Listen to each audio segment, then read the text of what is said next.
Hi, this is NancyJoy again, and this is Reflections. This week, coming up on Wednesday, June 20th, is the 2012 summer solstice. You could say the last solstice, summer solstice of the shift. And our next solstice will be the winter one, December 21st, 2012.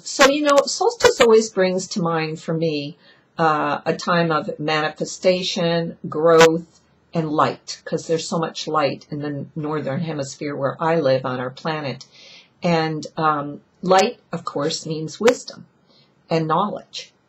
And you always have to be open to new knowledge and new wisdom to continue to grow and to continue to change. So this is something to be very mindful of this summer solstice. And I wanted to share with you a line from Hank Wesselman, who's written some really wonderful books. This one in particular was called Medicinemaker. I think he wrote Spirit Walker, very related to the Hawaiian indigenous people. And here's what he said.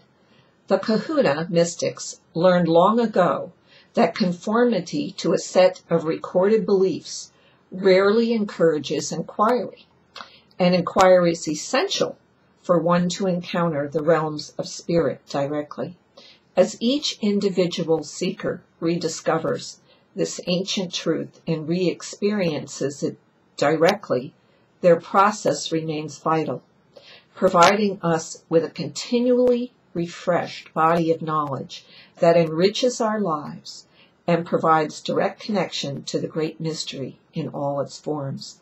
Each seeker perceives this wondrous adventure in his or her own way, and each way is valid. I love it. There's a couple of really great points here.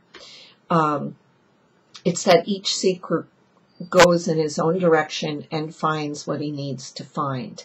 And I think that's so important because it's the collective consciousness that holds all the wisdom that every different pathway has lit up. Light, knowledge, wisdom. What happens, what he's trying to make the point of here is that when you have anything recorded and set in stone as this is the way it is, it becomes set in stone in patterns in the people whose belief it encases and embodies. So the big thing here with the summer solstice and our shift is to believe in your own process, in your own journey, in your own beliefs. For me personally, I'm extreme about not being boxed in by dogma, and I really have been my whole life. I have a couple of short stories to share that are cute. I grew up Presbyterian, and it wasn't a too big of a structure, but when it came time around the time you're an adolescent to be confirmed, I would not stand up in the church and put my hand on the Bible and say, only through Christ can there be life everlasting. Not because I didn't believe in Christ and that this was a pathway to life everlasting. I had a problem with believing it was the only pathway way back then, right? Then as time went on, structure even seemed to confine me more, and I really have a lifetime dedicated not to being confined in structure. I've only had a regular 3D paycheck job for 6 years of my entire life, post-college, of course, student and working your way and making things happen. That was different. And since then, I've been fond of creating my own structure, and my own structure is very fluid and flexible. And I kind of morph. Continually I'm morphing, and I feel I'm supposed to be doing it. It's not for everybody, but for me it works. And a while back, one of my sons, who's a very wonderful being and very Christian, and he asked me, he said, Mom, I'm worried about you. Are you a Christian? And I just put a smile on my face, and I said, oh, I'm that and so much more. And I shared with him my belief. But for me, when anything becomes dogma, there's a big problem. It starts to limit who you are and what you believe. As Albert Einstein once said, knowledge is limited to what man already knows. imagination opens up the universe. So remember when we talked about being imaginative selves, we are constantly creating. And I feel for me, I hold kind of a template on this planet to use structure, learn from structure, but not become imprisoned or rigid with structure.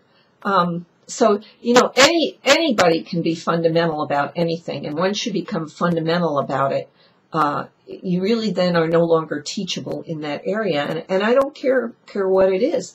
I remember one time I had a partner in my Heartlights business who has got her MBA, and she had me learn to do a business plan. Boy, was it a struggle, but I did it. And all through it, I kept thinking, this is so silly because I'm just making this stuff up. I have no idea what's going to happen 5 years from now. But I did it. And as it turned out, what we needed it for, we got a thing back that you no longer needed to send a business plan. So I think for me, it was just being able to learn it and do it and then let it go and realize it isn't necessary. What is necessary as the summer solstice and the light shines upon us is to explore our beliefs, expand our beliefs, grow from all the wisdom out there without letting it encapsulate you.